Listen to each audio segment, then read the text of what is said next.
Darrell with the U.S. national team, and you're watching PressPassTV.com.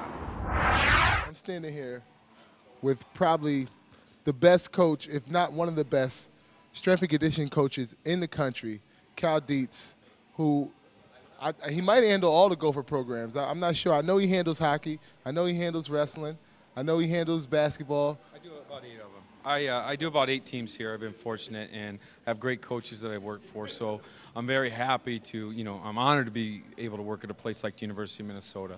And I've been fortunate to win 21 Big Ten titles and 7 national championships since I've been here. How many years have you been working with the Gopher program? I've been here 9 years. So I started out with men's hockey, and I've picked up men's basketball along the way, women's hockey. I do about 9 different teams.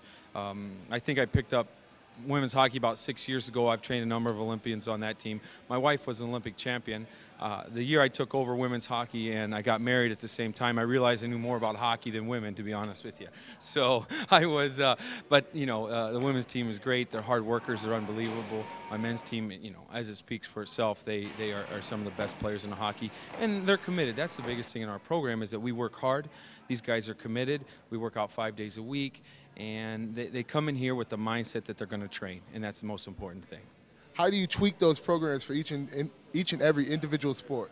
Well, the first thing I've done is I've tried to evaluate the injuries that happen within each sport. So with groins in hockey and maybe shoulders in baseball, and I've learned from that. So I've tweaked all the individual things that I need to do to prevent injury in the sport. And then I analyze the sport on what's basically the most important for performance, and then we train for those performances to make sure that these athletes can perform in the tests that they need to, then on the field that they need to.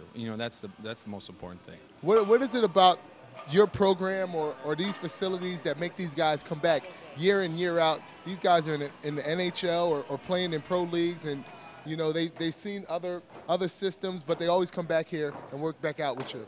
Well, I think there's a genuine caring about what they want out of their program, and we kind of accommodate them to some extent, but we also, the bottom line is we get results when they get here, and I've always tried to do a result-driven program, and the results will carry over. I mean, I've had athletes come and say, hey, I think this program's good, and we actually test them from when they were here, and they've gotten 2/10 slower, and they're 20 or 3/10 even. The vertical's gone down, and they get upset, and I'm like, well, maybe you think it's good, but are the results showing up? People get better at their sport as they play it many years. So even if you're slower and weaker, you got more experience playing the sport. So you know how to play the sport. There's skill involved in the sport, but physically we try to get them better, and they still have to practice the sport to get better also. I think that kind of speaks for me. I think I'm getting slower and weaker at this point, but I'm getting better at the sport. So I could definitely relate to that. To that. You still look good, though. I mean, that's part of that. You have to look the part sometimes, too. Now, look at him. He still looks lean and muscular. So, anyway. I mean, look at this guy, though. He looks great. You work out on a daily basis or what? The job does not permit me to work out on a daily basis. So when I work out, I try to do it. Either I have to get my bike in at usually 5 or 5:15 in the morning, and then that's the first thing I do, and then I'll try to get something else in during the day, but I don't always get to. I got 2 kids, so.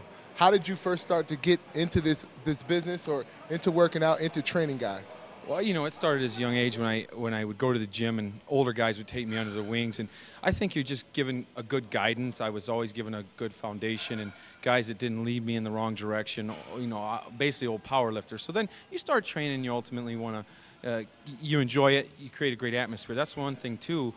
This gym is just more than doing the sets and the reps and the exercise. It's about the atmosphere. You can see that. Training's about atmosphere and a mindset, and that's what I feel that has got me through the years to keep involved and want to stay in the field and then just help people. That's the thing. I just want to help them get better and help them make as much money as they possibly can.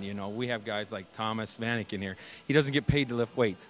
He gets paid all that money to score goals, Exactly. Press Pass TV, we might be back here next year with me working out with Cal, because I'm trying to get paid, and he's trying to make me a better athlete. So we've tried that route one time, and I think I'm ready for it. I don't know if I was ready. I was more the 3 o'clock workout time guy. So I think we can get you in at 10. Okay, I'll make room for you at 10 o'clock if that's all right. All right, Press Pass TV. We'll check you out in a little bit.